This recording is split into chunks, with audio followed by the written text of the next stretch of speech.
Hi and welcome. So today I want to share with you the difference and how you can discern the difference between true emotional eating and emotional eating that is triggered by other things. So if you're new here, welcome. My name is Michelle. I'm a certified holistic nutritionist and emotional eating expert. So I wanted to share this because emotional eating can be a bit complicated, let's say. It is, when we first started off emotionally eating, if we think back to when this pattern started, we emotionally eat to cope with any uncomfortable emotions, any discomfort.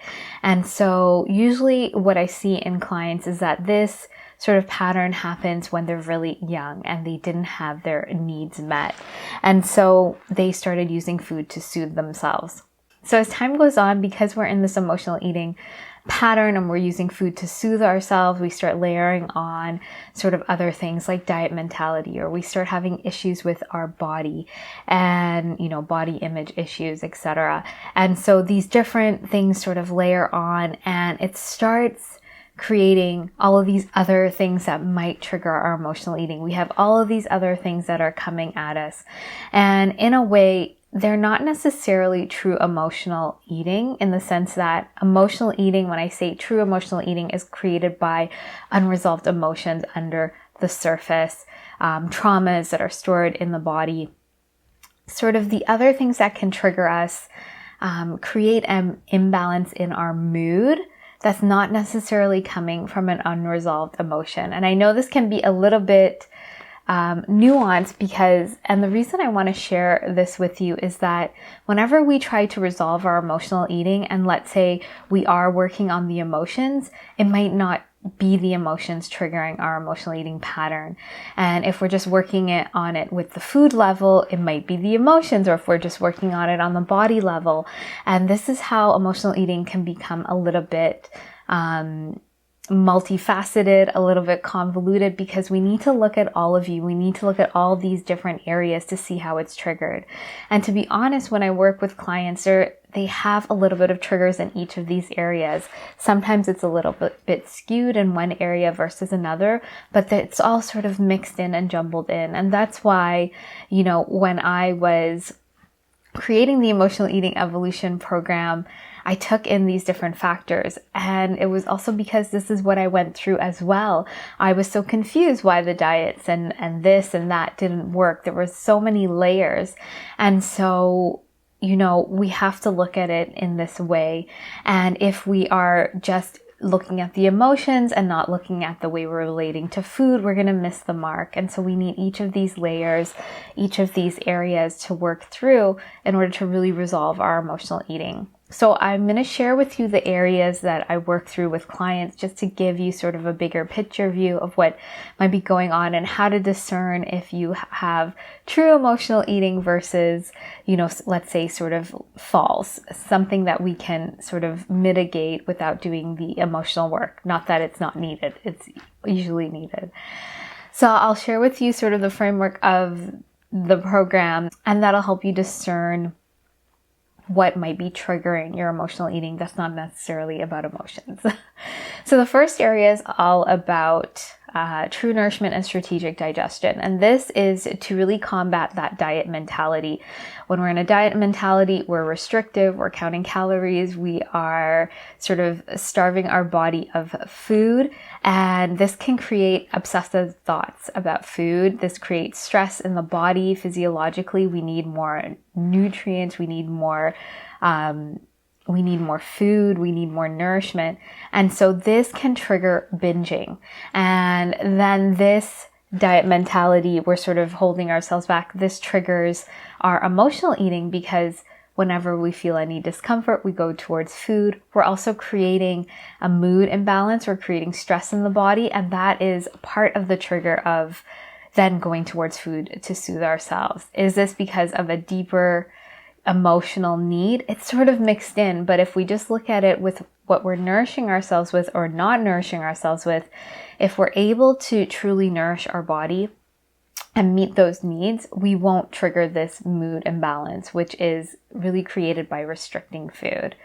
The second area is about body acceptance. What we tend to do is ignore our body's needs for let's say it's rhythms, it's sort of rituals, it's movement, and we start punishing our body. We don't listen to our body. And so when we don't physiologically, let's say, meet the needs of the body, and we're also really hypercritical of our body, this triggers a mood imbalance. And so then this triggers emotional eating. You know, it's still mixed in there. There's some trauma in there, but sometimes it's just simply meeting the needs of the body and understanding the body. And that can shift this trigger.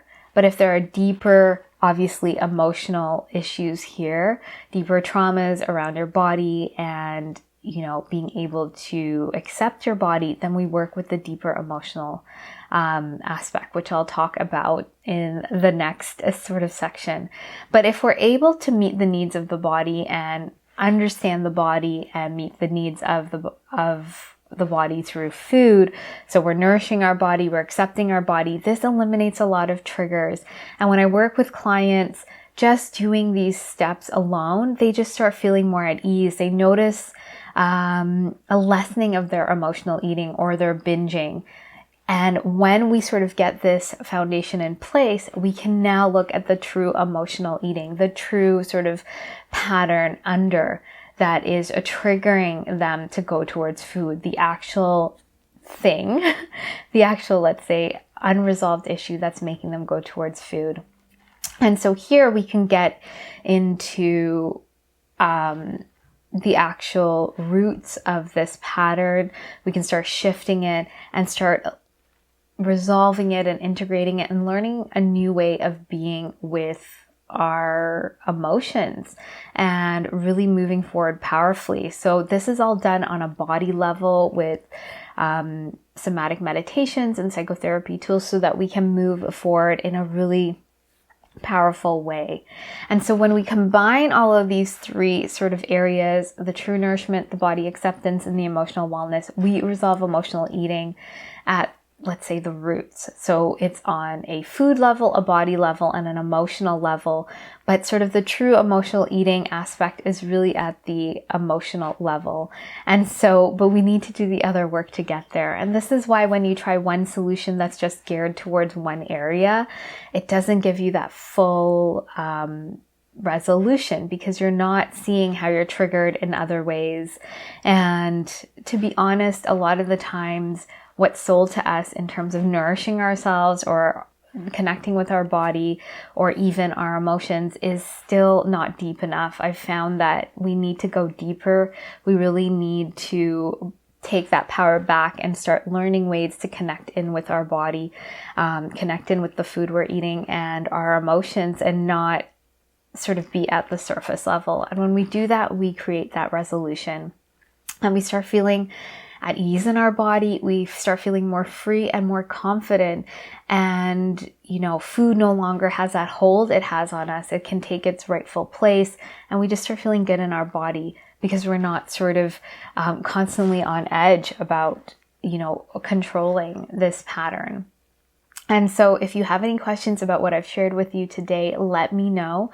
And I'd also love to invite you to check out more about the Emotional Eating Evolution program. Inside of the program, we work through these areas.